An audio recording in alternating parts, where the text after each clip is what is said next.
Hey, welcome in. It's the Arrowhead Addict podcast. Patrick Allen, Matt Verderame back again and here to preview the biggest game to date of the year for the Kansas City Chiefs. Chiefs at Bengals, who are red hot right now.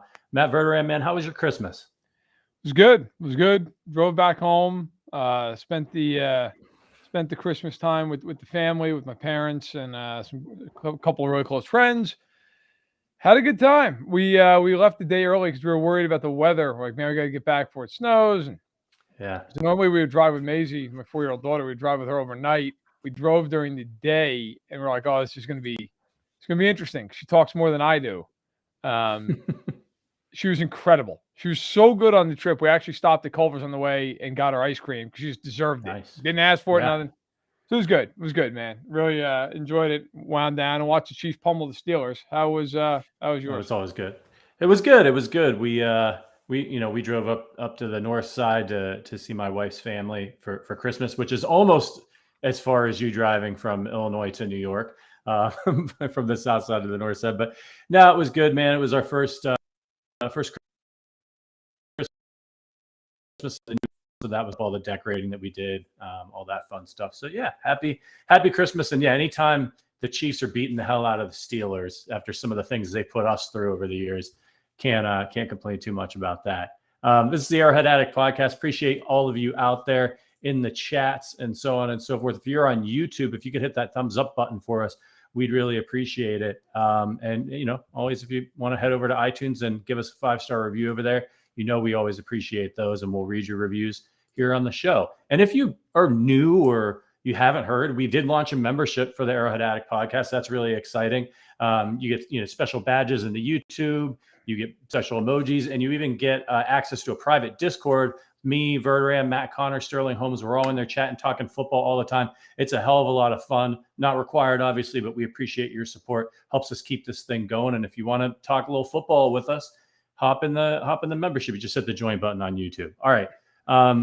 We're going to get into some football talk here, but first I got to ask you, Verderame, how many cookies did you eat on Christmas? Innumerable. Quite a few. And by the way, thanks for everybody who's already a member. I'm slacking a little bit on the Discord here around the holidays, but I will be in there in full force for the rest of the week, starting tonight. Cookies, my God. Sugar cookies, Buckeyes, peanut butter cookies with a chocolate kiss on top, frosted cookies. You name it. My wife makes these chocolate cookies that have sugar on them with like a chocolate peppermint kiss inside of them, melted inside of them. Yeah. I mean, let's put it this way. I went to the gym this morning with my trainer, and I think I was sweating grease. So yeah, she's going to quit. She's going to give up the profession. Oh, the first thing she did, she's like, listen, why don't we warm up by running 400 meters? I was like, yeah, all right. And the first 300 meters weren't that bad. The last 100 meters, I thought we were going to have to call an ambulance. But we made it. Here we are. Enough cookies to last me a lifetime. Although, as I say that, I know I'm probably going to eat more later today. Yeah, it's been pretty brutal over here. Mag bought a bunch of gingerbread flavored Kit Kats, which are pretty good. I reckon. It sounds good. Stay away from those. Before we get into the game preview, I just wanted to let you know that the show is brought to you by the Knuckleheads podcast over at the Players Tribune. If you guys are NBA fans or just fans of sports in general, if you listen to this podcast, Verderame, super big NFL history guy, loves to digest all that stuff. Knuckleheads is cool. It's two former NBA players, Quentin Richardson and Darius Miles. They're in their 7th season doing the podcast. And they just sit down and kind of have like unguarded conversations you don't normally hear from like regular media interviews, which is really cool. They bring, big time guests on the show. They've had Kevin Durant, Jason Tatum, Sue Bird, DeMar DeRozan. And they just sit down and they chop it up. It's a really cool podcast. It's one of the biggest sports podcasts out there. If you're interested in some supplemental content, some good sports content, and hearing guys like Shaq talk about the stuff that, maybe when they were playing it to worry about the PR teams and all that stuff they couldn't go on the record and talk about is it's pretty fascinating. So it's a weekly must listen. Check it out. All right. Thank you to the Knuckleheads for sponsoring the show. Now let's talk a little Chiefs. So this is a big game. And it's big for a couple reasons. For the Bengals, they're sitting atop the AFC North right now. I believe if they win this weekend, they're in the playoffs. So they clinch a playoff spot. That's huge for them, and moves them one step closer to potentially securing the AFC North title. And the Kansas City Chiefs need to stay on top of, they've already clinched the AFC West, but the Chiefs want that 1 seed. They want that coveted only one. There's only one now bye in the playoffs and home field advantage throughout. And they need to win. They need to win out as of right now, unless the Tennessee Titans lose. If the Titans lose to the Dolphins, who are, boy, their defense is on fire. I know that they're not the most talented team and that they haven't beat the most talented teams, but they've won. Have they won the same amount of games in a row as the Chiefs? Or 7 or 8? Seven in a row. 7. Okay, so one behind the Chiefs. And I mean, that's just, I don't care who you play. Do you do that in the NFL? That you've got something going right for you. When we look at that game, do you think there's a chance the Dolphins could take out Tennessee? I do. I think there's a small chance. And by the way, I see in the chat, believe me, we're going to get deep into all this. I see Epic Canadian asking about it, if we have any special Madden memories. Oh, yeah. John Madden obviously passed away at 85 earlier this week. And I never got to meet John Madden. I would have loved to. That was always kind of actually a dream of mine. Unfortunately, never got to make that happen. But I will say this, I think like a lot of people of my generation, I grew up playing all of his video games, but also even as a little kid, because of my love for the sport, I knew who he was. I knew he was a great coach for the Raiders. I knew, I think honestly, my biggest recollection of him is just if he called the game, you knew it was a big game. Like that's kind of, and he explained the game in a way that an 8-year-old could understand it and an 80-year-old could understand it, and both could learn from it. So I really thought his passing, I mean, look, 85, you got a good life in, but at the same point, see how anybody goes. And I would argue that along with Steve Sable and Ed Sable of NFL Films, that John Madden is the most impactful person in the NFL in the last 60 years. I really believe that. Yeah.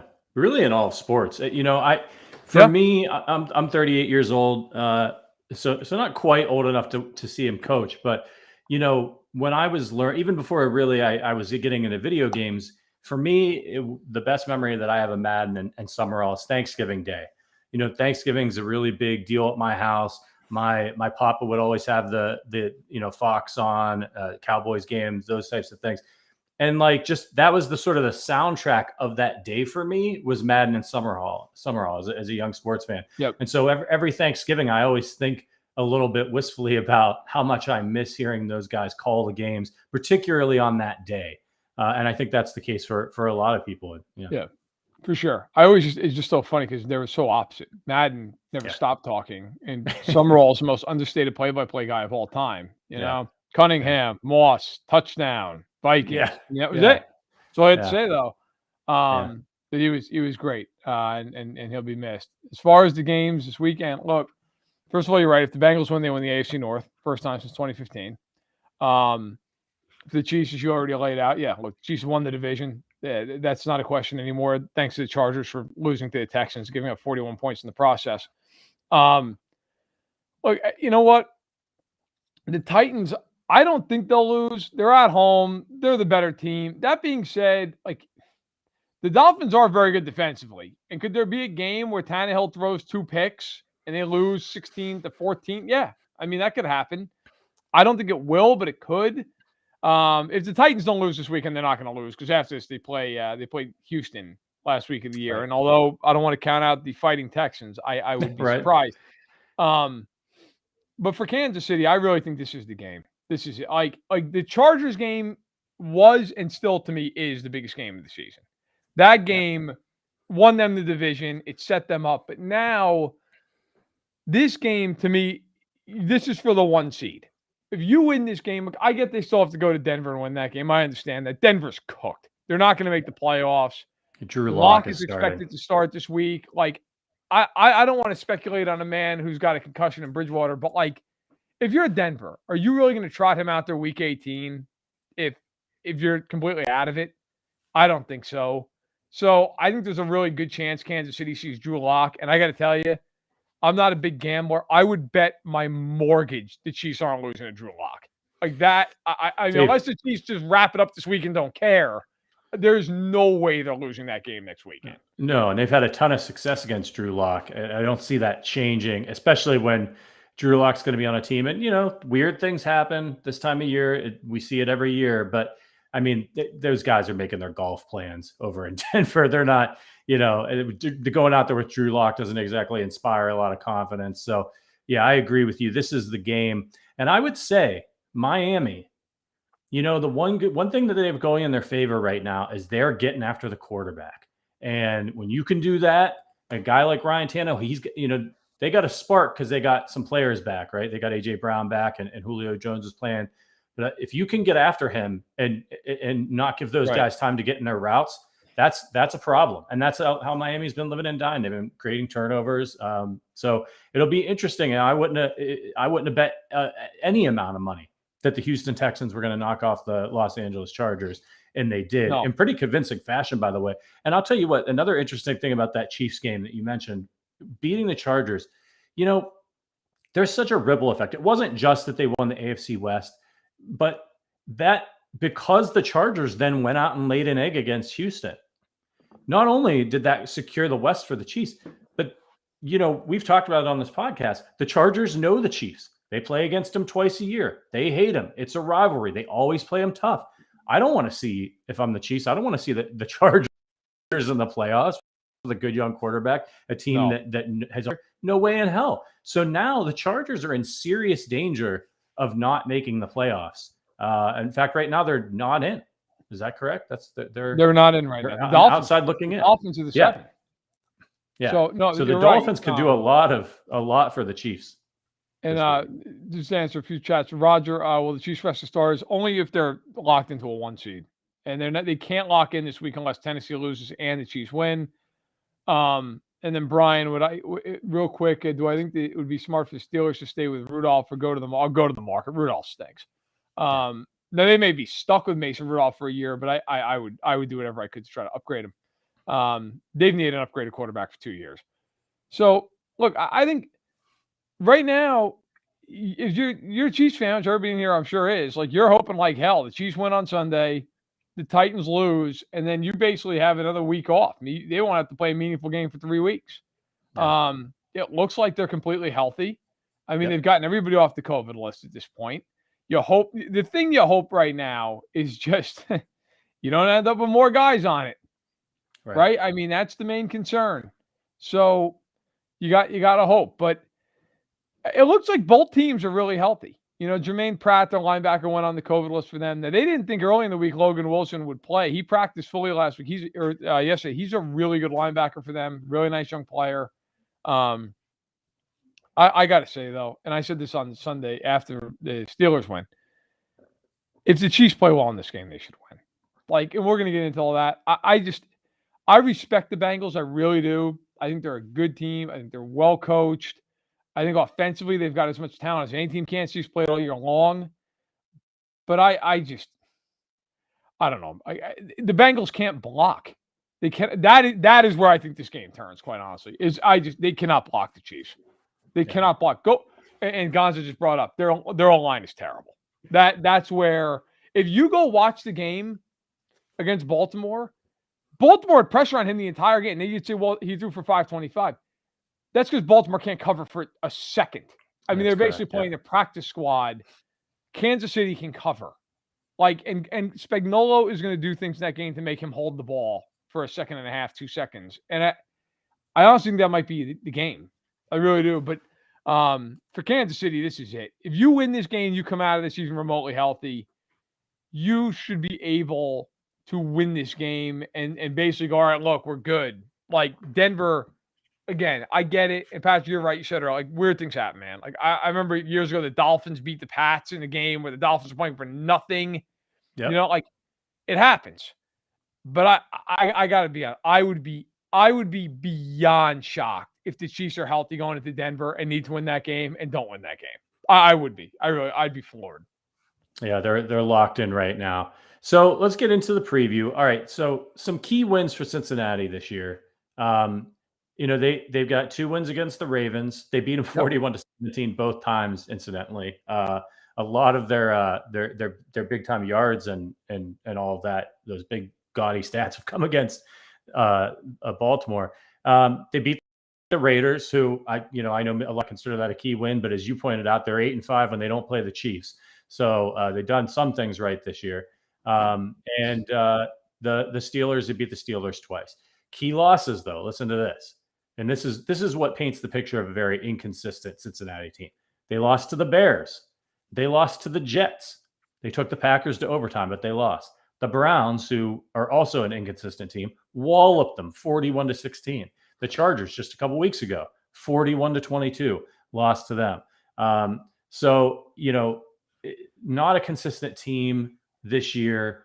And if you look at their schedule, look, a win is a win. The Chiefs have beat up on some bad teams too. There's not a lot of impressive wins there. You heard my key wins for it's the Ravens, the Raiders, and the Steelers. Right. Those are the most impressive ones I could find. Probably their most impressive game is taking the Packers to overtime, to be honest with you, and losing. I mean, and that game was a game where Crosby missed 4 field goals.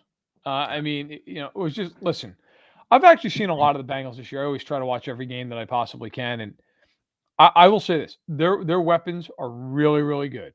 Like, if you don't think Jamar Chase is the real deal, you haven't watched them. T. Higgins is a really good young receiver. Boyd is a good receiver. Mixon, I think is a good back. If you watch him, like, he's only averaging like 4 yards a carry. It's not like he's been unbelievable, but he's good. I think, to be fair to him, he's actually very good. It's just that line's not good, so it kind of hinders him. Uzama's a good tight end. He's not great, but he's good. Their problem is up front. Their problem is that they really struggle in the trenches. And that's where, and I see Nate saying it, and I agree. Like, I think Chris Jones is going to have an enormous game. They're bad inside, like real bad inside. I think the Chiefs are going to come up the gut a lot. And Mike, hey, thanks for the super chat, man. And hello in Sweden. What time is it there, Mike? Is it at least a good time for you, or is it like 8 a.m. or something? 7 a.m. I never know. I can never keep any of that crap straight.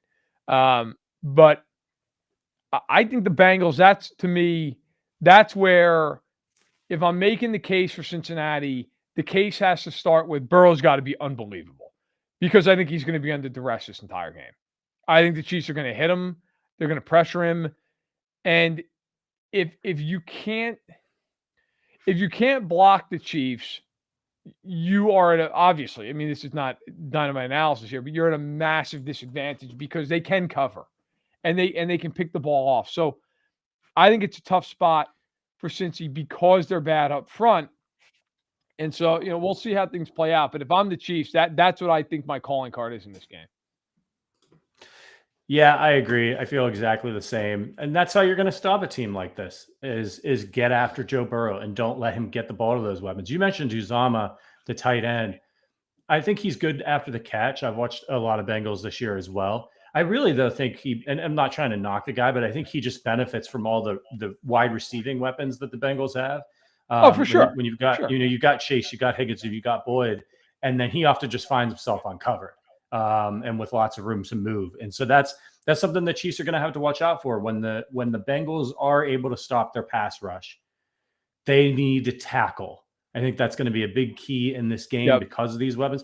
And the teams, once they figured out this rookie Jamar Chase is such a deep threat, they started taking away a lot of the deep balls, similar to the way that teams play the Chiefs and deal with Tyreek Hill. And the Bengals have done a nice job in recent weeks of bringing Chase underneath and getting the ball in his hands. He's really fast and he takes off. So that's something the Chiefs are going to have to watch out for as well. You have to me, and I saw Brian Power ask, would it be better to keep the game plan like the Steelers or blitz on defense? I'll tell you, Brian, if it was me, I would bring 4-man pressures the entire game. I'd play 2 safeties over the top. I would not get beat deep. The Bengals are very good about getting the ball over the top. They get a lot of big plays. So, to me, I'm playing Thornhill over the top. I'm playing Matthew over the top. I'm playing, mix it up, man, zone, whatever, right? Like, I would do a lot of different things against them to try to give Burrow different looks. But I would always have 2 safeties. I don't think they have to blitz. I really don't. I don't think they have to at all. By the way, I see Tyler and Liam dropping in. Trey Hendrickson's an awesome player. He is, man. He's got 14 sacks for the Bengals. He's a really, really good player. They've got 4 guys who have, I think, like at least 5 or 6 sacks. And Hendrickson's leading the way at 14. Yeah, they're good. No, they're good up front, man. They're a good team up front. And thank you, Evgeny, for the super chat, man. The Chiefs are the worst defense I've ever seen in my life to a dominant defense in the same season. What the F? Man, I'm with you.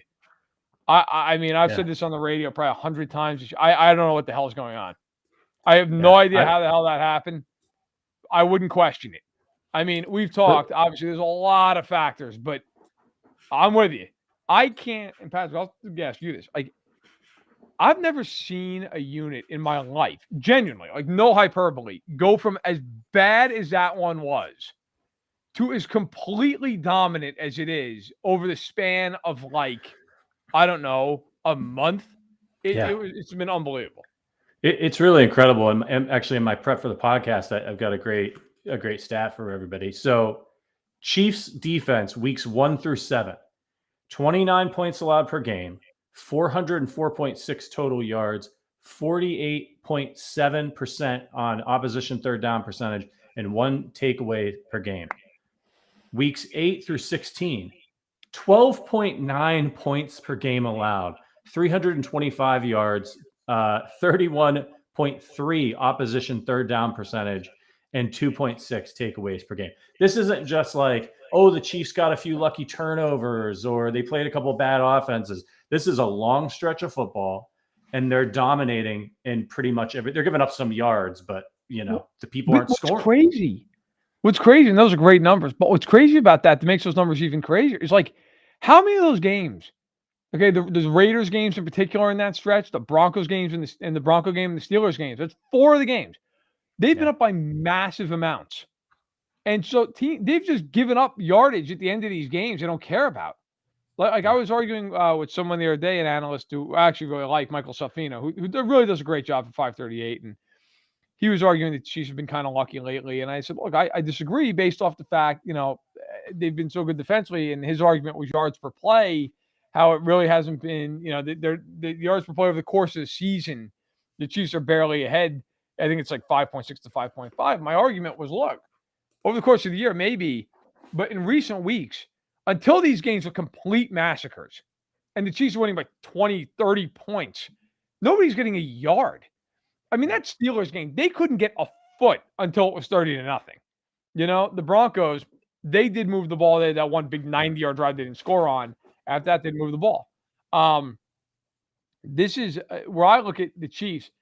The Chiefs have improved that much defensively, yardage-wise, and they've had games where they're blowing teams out. So, look, they've been unbelievably impressive. You have to give them credit. They've had a complete turnaround, and there's not just one factor. Obviously, it feels like 100 factors, but it's all coming together. And now the offense is rolling, and what the result is what we saw against Pittsburgh, where they're just killing teams. I mean, these games are over after the first quarter. Yeah, and what we saw a team grow. There's a lot of things that has happened. One, they grew up on defense, made some changes, but I think we probably, and really the team as a whole, the offensive line too, we probably undersold a little bit earlier in the season. Like the Chiefs had all these rookies they were trying to get incorporated into the defense with Bolton and Gay, a second-year player, and Jaron Reed was brand new to the defensive line. Chris Jones was playing out of position. On offense, you had an entirely new offensive line, entirely new, learning how to gel, doing all those things. Mahomes developing trust in that offensive line, knowing that he would have time in the pocket. Like there's been so many changes that have happened for this team at the beginning of the season and throughout the course of the year. And I think that and one thing that we kept going back to when things were really dark was the reason we thought that they could turn it around was because the talent was there and we had seen them play well before. And we believed in the talent. And I think Andy Reid and the coaching staff did too. And what you're seeing now is that coming to fruition. And guys like, Nick Bolton growing up quickly and that offensive line starting to gel. I mean, that's a huge, huge thing. For us to expect them to be firing on all cylinders in day one was probably a little bit silly. And then you got guys like Juan Thornhill. You removed some other problems as well. So they're playing as a team now on both sides of the ball.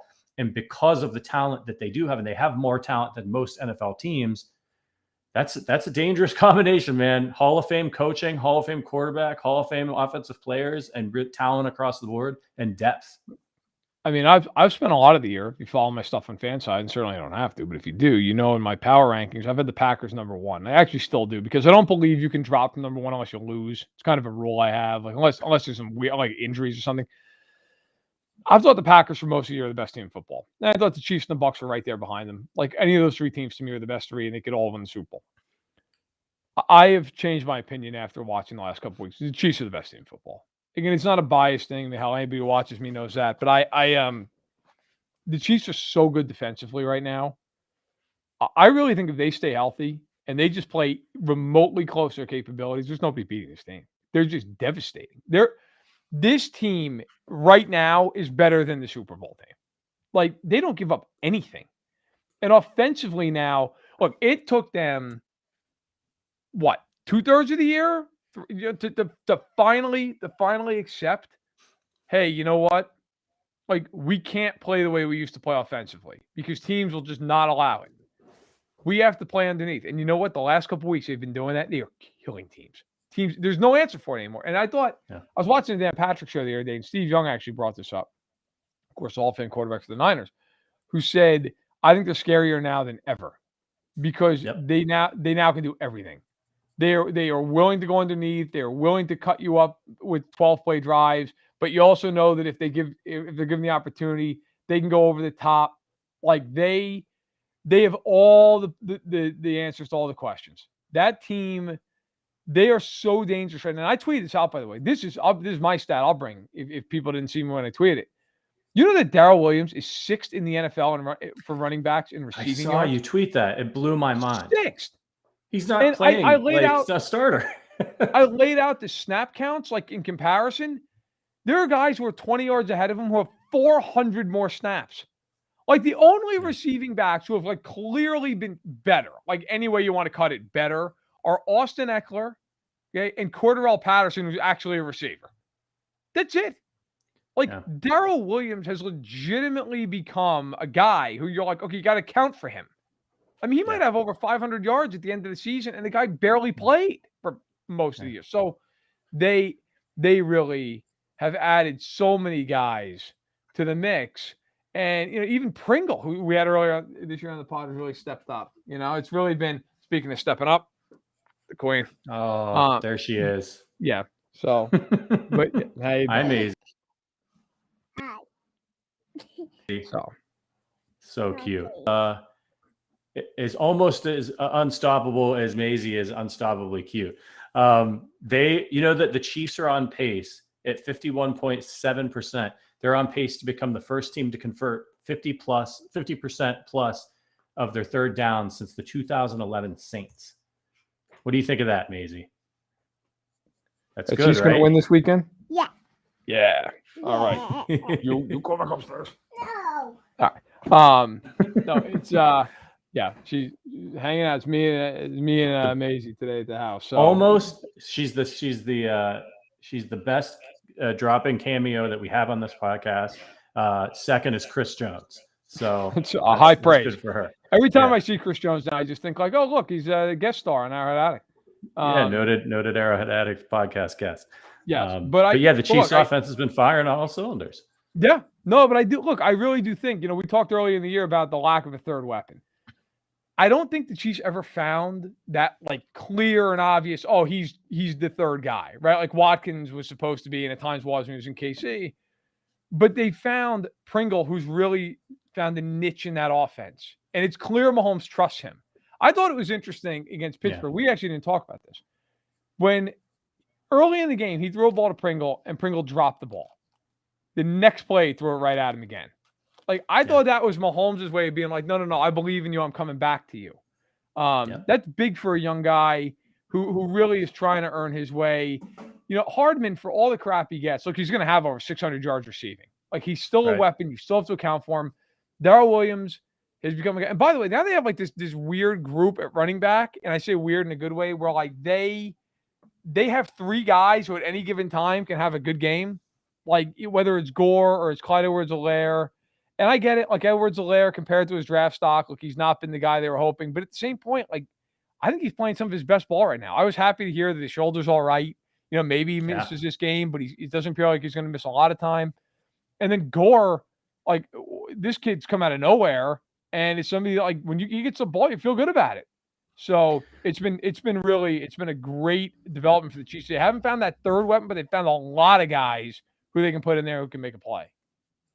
Yeah, Gore is just really interesting. Look, I mean, he's somebody who it's a smaller sample size, but it's just like every time he gets the ball in his hand, every time he has a chance to play more than a few snaps, he almost always makes something happen. Something good happens when he gets in the game, and this goes all the way back to preseason. And you just can't ignore something like that. And I think the Chiefs coaching staff, even early in the Steelers game, were rotating in running backs, including Derek Gore. This is before CEH got hurt, so they've obviously recognized that as well.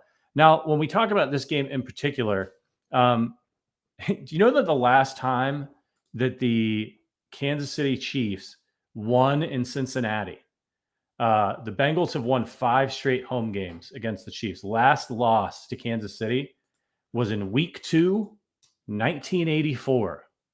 So I was 1 at that time.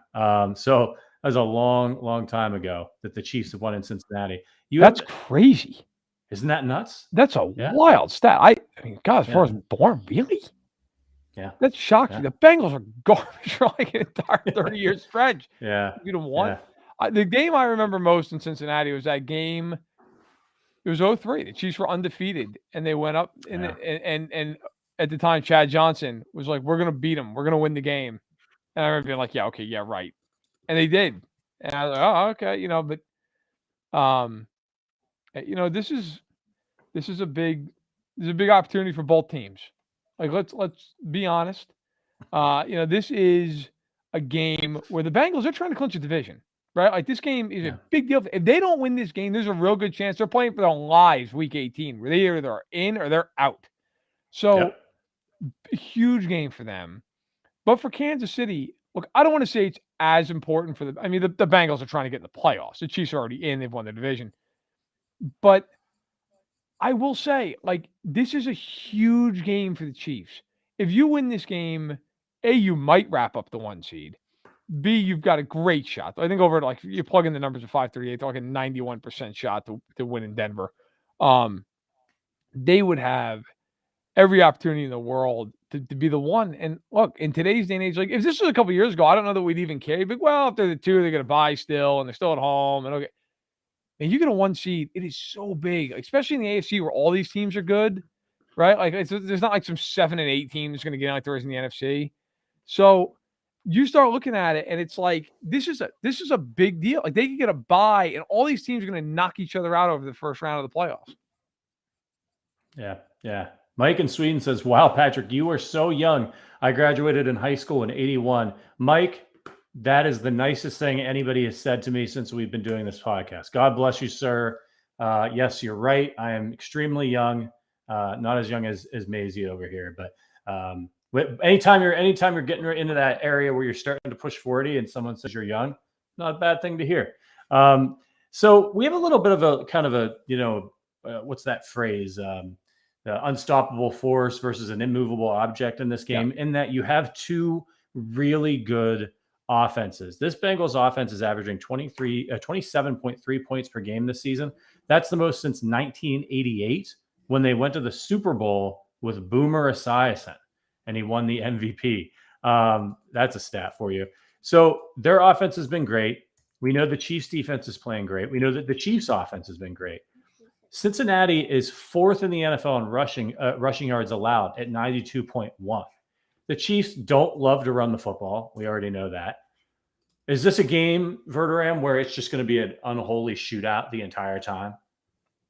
I think the Bengals to win this game are going to have to score in the 30s. I do. But I don't know that I think it's a shootout because I don't think they can block Kansas City. Like, I really don't. And it's not. Again, look, I know I don't have to preface this because everyone here has been watching all year long, and we're here and around when I was cursing them out as they couldn't stop anybody. They're just really good defensively. I don't see them giving up 30 points in this game. I think the Bengals are going to score some points. I don't think the Chiefs are holding them like 10 or something. But I think it's a game where the Chiefs are going to get in the 30s. I think it's going to be hard for Cincinnati to do that and keep up with them. It's just you're asking so much of Burrow because they cannot block the Chiefs. If they block the Chiefs, I give them all the credit in the world. But what the problem is for the Bengals is they like to go deep down the field, but they don't have time. They don't have time. Like I don't think they're going to be able to get. I think the Chiefs are just going to put 2 guys in the top and be like, all right, fine. Like we are going to challenge you. And Mike, I'm talking about it right now, man. I think it really is going to be a very, very tough time for the Bengals O-line. Riley Reese not there. He's right tackle. He's out for the year. Their interior is really rough. And look, I think the Bengals are good. Like, don't get me wrong. I think the Bengals are a good football team. I really like Burrow. Like, they're not some fraud. I'm not trying to paint it at all that way. I think the Bengals are a good football team. If the Chiefs don't play well, they could very well lose this game. I just think the Bengals are one of those teams that I could see in a year or two being like, man, they could go to the Super Bowl.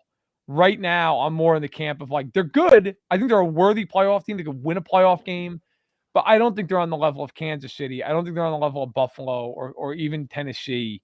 But yes, look, this is a game where if the Chiefs aren't careful, if the Chiefs don't get home, yes, it could absolutely turn into one of these deals where you got to score and score and score. If I'm the Chiefs, I would not waste a ton of time trying to run the ball.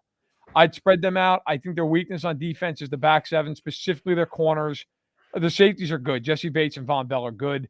But I would throw on those corners. I would force them to cover. And I'd get the ball out, let them run after the catch. I think that's a really good matchup for Kansas City. What's your concern in this game? Now, you mentioned, and appreciate you, MT, for the donation.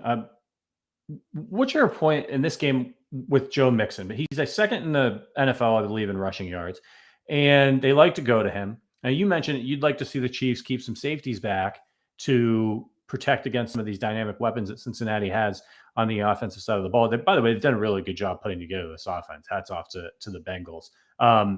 Are you worried that they go to Joe Mixon early and often if they're seeing some lighter boxes? And can the Chiefs stand up to that, when other teams have failed this season? I would welcome them going to Joe Mixon. Not because he's not good, but because, again, I think the Chiefs can win up front. I think Kansas City can win up front even with a light box. I would let Willie Gay and Nick Bolton do what Willie Gay and Nick Bolton do. Chase him down, go after him, fill gaps, right? Like, I think if you're Kansas City, you're more than willing. If they're not going to throw the ball to Chase and Higgins and Boyd and Uzomah, fine. That's fine. You want to hand off? Because, too, you also have to think of it. I always think this gets lost. Like, let's say they run the ball well, okay, and it's 2nd and 5. Then they run again, but this time Chris Jones beats the guard and he hooks him. Well, now it's 2nd and 15, right? Like, you're putting a lot of pressure on teams to execute. That's why teams play the Chiefs the way they do, because it's a hell of a lot easier to go in, with a 12-play drive, or excuse me, a 2-play drive than it is a 12-play drive, right? Like, you've got to execute over and over and over. You can't drop a pass. You can't have a negative play. You can't take a penalty. So I think if you're the Chiefs, you're willing to let you're willing to let Mixon try and beat you on the ground. And he may have some success, but I think overall that's a flawed strategy. The Bengals are going to have to score a lot of points in this game.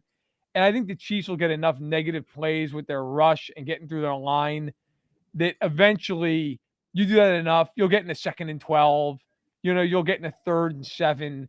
And then I think the Chiefs can hunt and they can cause a lot of problems. Yeah, I agree. I think that's been a big thing that turned this defense around is the emergence of Gay and Bolton against the run. It really puts these teams in a pickle. When I look at the Bengals, I knew they were missing a receiver, but I think a lot about the Dallas game. I feel like it's a bit of a similar matchup, Chiefs defense versus offense, and we all know how that went for the Chiefs. And Dallas's defense, I think, is a little bit better than Dallas's defense is a lot better. Yeah. Dallas's defense. I mean, now granted, in that game they didn't have Lawrence or Gregory. Okay, so it's a little bit different. You got to be fair. Dallas was without some key guys. Sure. The problem. Okay, so I'll try to. I've been saying the whole podcast, which I do think is true, that the game is going to be decided, I think, by Kansas City's defensive front. But if you want to talk about what are the issues for the Chiefs in this game, the issues are if you don't get home, they've got a lot of guys, and somebody's eventually going to get open. I don't care how good the Chiefs have played on the back end. The other issue is, as you mentioned, I think you're right. Like, if Mixon just goes nuts, if it's just one of these deals, kind of like the Chargers ran the ball down Kansas City's throat. Now, the Chiefs did not have Jones or Gay in that game. That's a big deal. That matters. But that would be the concern.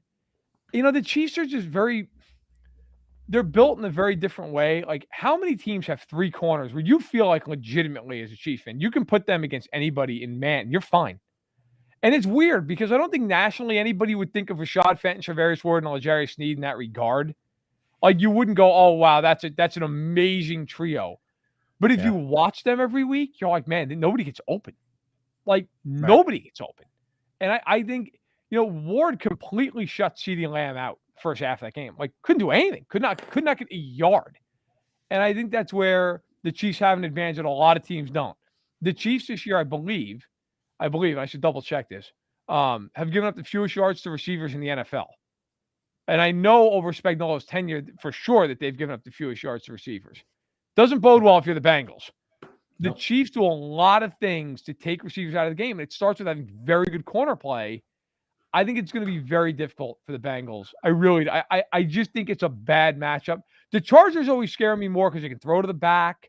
Herbert's got just a cannon of an arm.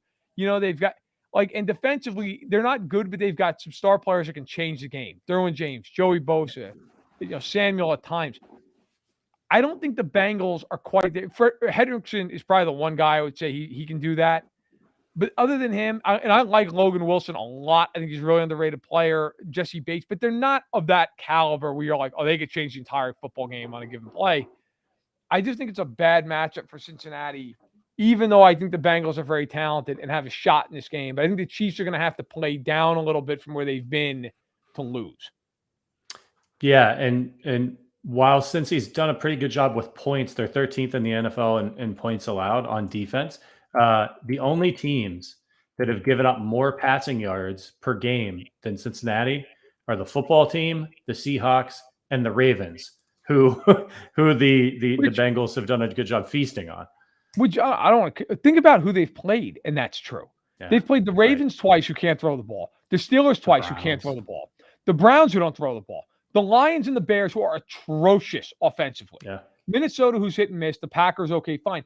Denver, who doesn't throw the ball particularly well. Carr without Waller, which we all know without Waller, he's a different quarterback. Right? Like the Jets, and they played Jacksonville, and they're still that bad against the pass.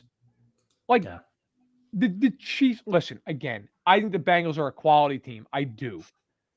The Chiefs should not lose this game.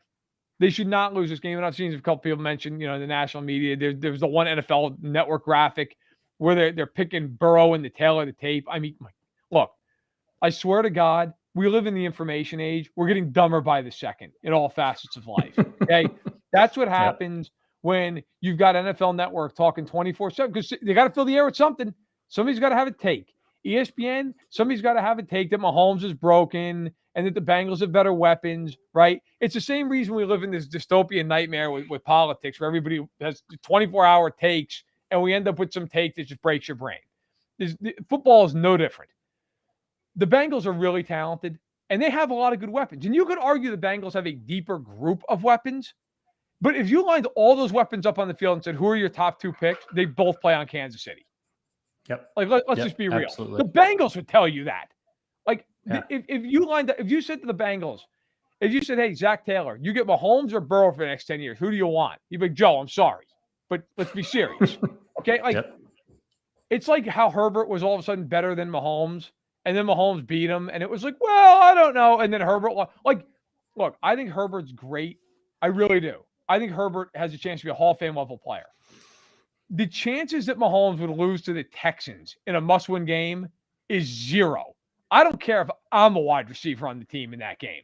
It's 0, right? Like, if Mahomes lost the game, can you imagine the reaction that would be going around but it's because, and we've talked about this, he's held to such a massive standard. And guys, it's the same thing with the Chiefs. They're held to an ungodly standard. And you know what? They should be. They should be. They're 2-time defending AFC champs. They won the Super Bowl. Think about this is how Pats fans felt forever when they lose to us, and they lose to the Chiefs in a game on Monday night, and they'd be like, "Oh, are they done now? Is Brady done?" Like, think about if you're a Pats fan, how infuriated you'd be all the time, right? Yeah, that's just the way it is now. It's what they've played themselves into. But that's a good thing. Yeah, and you know what the Patriots have done and what Brady's done, and you still get clowns out there who are like, "Oh, he's not that good. It was Belichick." Like, it'll never stop. There's always going to be the haters. All right, let's get into our keys to the game, and I'll kick us off with this one. For me, it's the Chiefs need to score in the red zone. They need to get touchdowns in the red zone. That's going to be the biggest thing, because if I'm Cincinnati and looking at the way that they've given up a lot of passing yards, but they don't give up a lot of points, that's where they're excelling. They're stiffening in the red zone. Teams are moving the balls between the 20s, but they're not letting teams score. So the Chiefs are on the road. They're going to be in a hostile environment. I did see somebody ask earlier, do you think the Chiefs fans will travel well for this game? I actually do. Yes, I'm only about definitely. 4 hours away from Cincinnati, and I was looking pretty hard at maybe just driving down there and catching the game because the tickets are like free. And because the tickets are so cheap down there, and since it's like sick, you can get in for like $60. I mean, it's, an NFL game. I think a lot of Chiefs fans are going to show up, and I do too. I think it's going to be a good one for the Chiefs. Even though the Bengals are having a great season, it's the holidays. It's not an ideal cold weather city. It's not an ideal game, in the schedule. And it's the Bengals, and Chiefs fans are all over the place. We travel well. So, but that's it for me in this game. Obviously, I feel like it's a key every week. Don't turn the ball over, and because this is an offense that can make you pay. They are the only team in NFL history with a 4,000 plus yard passer, a 1,000 yard rusher, and multiple 1,000 yard receivers under the age of 25. That's pretty crazy. So this is a dangerous offense. The Chiefs are more dangerous, and they just need to score, and they get in the red zone. And I agree with you, Verderame. I think this will be not an easy game, but I think the Chiefs could win comfortably. By the way, it's a 5.5 point spread with an over under a 51. I think, and it opened at 4, so everybody's betting the Chiefs up. Turnovers, penalties, don't commit them. I think they win. I really do. Like, if they don't beat themselves, I think they win this game. And then, of course, what I've been saying the whole pod, right? Like, it went up front defensively. I just look, one thing about Burrow, he's terrific. He does throw picks. And if you're the Chiefs, like, you get some pressure. I like Cheeto Freaks. We're winning by 50. That happens. You'll look out. But I think they'll win the game. I really do. Just don't beat yourselves and get some pressure. All right, we're going to do our final score predictions before we get out of here. But I wanted to bring back a segment we haven't done in a while, and so I figured I'd dust it back off as we're coming down to the wire here. It's our AFC Contenders and Pretenders segment, and I got an interesting one here for you, Verderame. AFC Contender or Pretender? The Indianapolis Colts.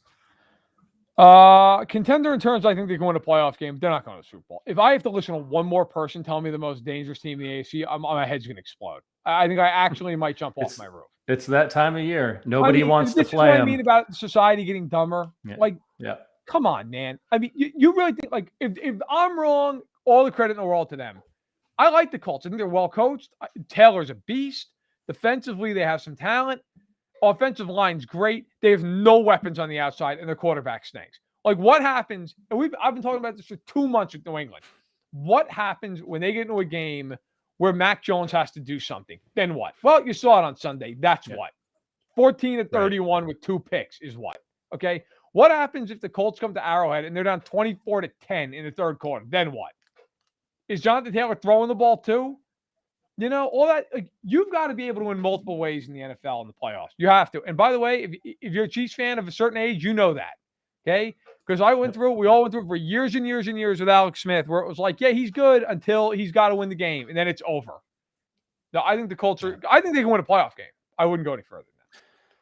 Yeah, I agree. It's just so absurd to be looking at the field and to be like, yeah, we don't want to play Carson Wentz. I think a lot of people would sign up to play Carson Wentz. The fact of the matter is, while they've got some weapons, Pittman's a nice player. They're not. Nobody's afraid of Carson Wentz. And when you can make a team one-dimensional and stop the one thing that they do well, it's going to be hard to get to the Super Bowl. All right, time to get to our final score predictions. Let us know in the chat. Already seeing some of yours coming in. We got Epic says Chiefs 31-17. Gonzo also 31-17. Nate 31-13. A lot of people think the Chiefs are going to score 31 points. What about you, Verder? And what's your final score prediction in this one? 34-23. I think the Bengals are getting the 20s, but I think the Chiefs are just going to move the ball. You talked about the passing yards. I just think Kansas City, it's not a good matchup for Cincy. It's not. The Chiefs' interior pressure is a major problem for their offense. The Chiefs do not give up points. They're not give up yards to receivers. I think it's a big ask for them. I think the Chiefs win this game. I think they pull away in the second half. I'm going to go Chiefs 38, Bengals 21. I think I think they're going to get after Joe Burrow up front, and I think he's going to throw some picks. And I think this is going to be one of those games where it's kind of over quickly because the Chiefs they force some turnovers If he throws and they picks, score. killed. Yeah. And They'll so get killed. that's They'll my lose by 20 prediction. some odd points. That's my prediction for this one. It's just not gonna work out for the Bengals. Burrow's had a couple of these games where he's thrown a lot. I think he might be leading the NFL in interceptions, actually. So yeah, that's just the way I see this one going. I think the Chiefs defense really gets after them. They're firing on all cylinders right now, and I think they're going to be jacked up for this one. Chris Jones, everyone's going to be back. They're going to get Kelsey back, and I think it's going to be bad news. I predicted that the Steelers would score 9 points, and they scored 10. So I was 1 point off last week. So let's hope I'm right about this one. I think the Bengals get 2 legitimate touchdowns and 1 in garbage time. All right. Okay. So that'll work. Listen, everybody, we got to get out of here. Appreciate you so much for showing up for the holidays and everything. We'll be back on Sunday after the game. It's an afternoon kick. And again, if you want to continue this conversation with us off the show and talk some more football with us, hit that join button, become a member, sustaining member of the podcast, and join the private Discord. So some of the folks in here chatting are in there, and we have a great time talking football, especially when games are on. It's pretty active when games are on. It's pretty fun. All right, everybody. Thank you so much for your support. We will see you Sunday after the game. But for Matt Verderame, I'm Patrick Allen. As always, go Chiefs.